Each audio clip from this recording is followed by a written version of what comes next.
Coucou, alors me revoilà. J'ai repiqué les 6 boutures de bégonia griffon. Je vous ai montré tout à l'heure. Alors je me demandais où toutes les mettre pour pas qu'elles s'en aillent dans tous les sens, ne pas être obligée de mettre des petits piquets avec de la ficelle à droite à gauche. Alors j'ai décidé de prendre une bouteille de 5 litres d'eau que j'avais mis de côté, qui me sert de pot de temps à autre. Voilà, pour des boutures, on n'a pas besoin de pot spécialement esthétique. Le principal, c'est que la bouture prenne et qu'après, on la mette dans un pot plus joli. Surtout que celles-ci seront proposées à la vente ou à l'échange. Voilà, une petite étiquette qui a du mal à s'effacer, mais on s'en fiche. Le principal, c'est la réussite de la bouture, comme je disais.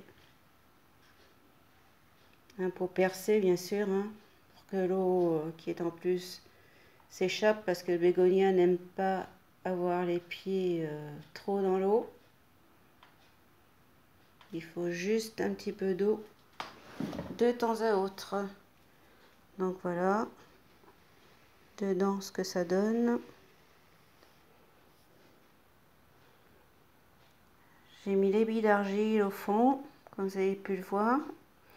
J'ai tenu les diverses boutures, ce qui n'a pas été simple vu la hauteur des plantes, du pot, pardon. Et puis j'ai remis dessus à peu près 1 cm de terreau au-dessus des petites feuilles qui avaient poussé et au-dessus des racines. Et vous verrez dans je pense, je dirais d'ici 10 à 15 jours, les petites feuilles sortiront.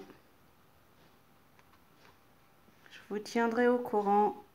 Dites-moi si vous avez des expériences dans le même genre. Il y a un monsieur l'autre jour qui m'a dit qu'il l'a fait avec une feuille et que ça a très bien marché. Ce serait bien d'avoir des photos aussi dans les commentaires, ce serait sympa. Ou alors sur mon groupe Facebook, mes plantes, ma passion. Non, mes plantes, ma fierté, pardon. C'est une passion aussi, remarquez. Je vous attends nombreux sur le book. Voilà.